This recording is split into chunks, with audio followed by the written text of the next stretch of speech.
се след 3. Чакай, що изгасна чутих.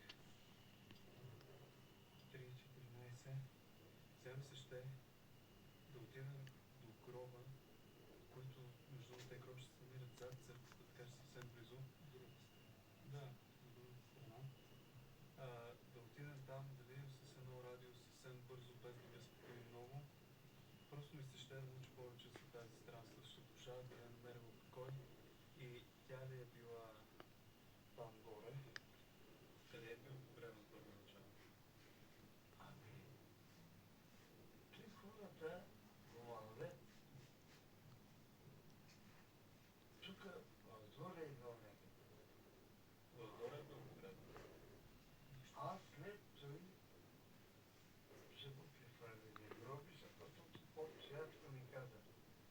Може ли къде да си убил човек и не си осветен, не си опят?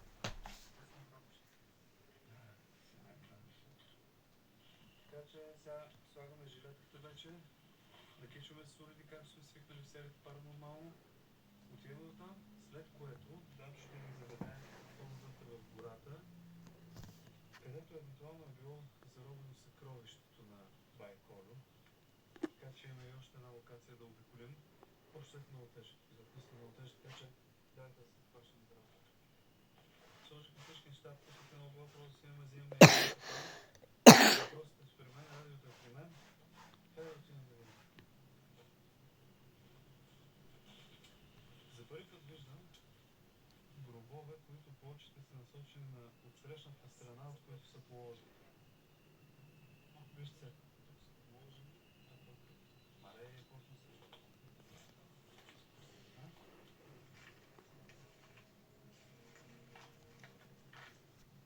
Ето това е. Ще махнем още, не? Нали така?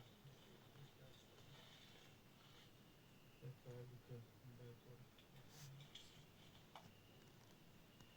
Сега супер търсене ми е да бъдем тук на гробището сред нощ, ще ги проверяваме неща, но трябва да докараме до край всичко. Пуснахме една камера да имаме и ъгъл. Сложим това долу, не? Пускам.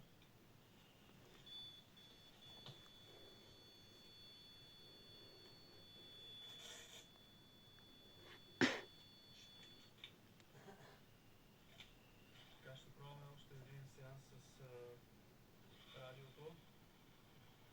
Да видим дали ще се получи. Бай, Колю! Казвай само да ви извика. Казвай ми. Това твоят гроб е. Тук ли си погребан?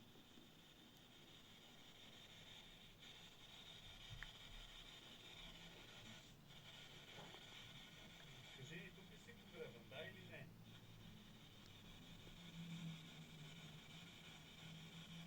Това ли е твоя гроб? Твоя гроб ли стои в момента? Може ли да ни покажеш по някакъв начин, че си тук с нас? През някой от уредите.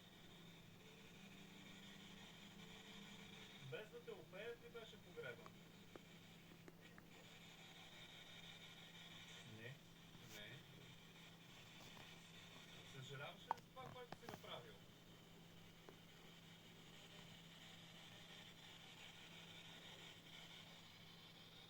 Следва ли това? Да, виж, има. Съжаляваш ли за това, което си направил при живе?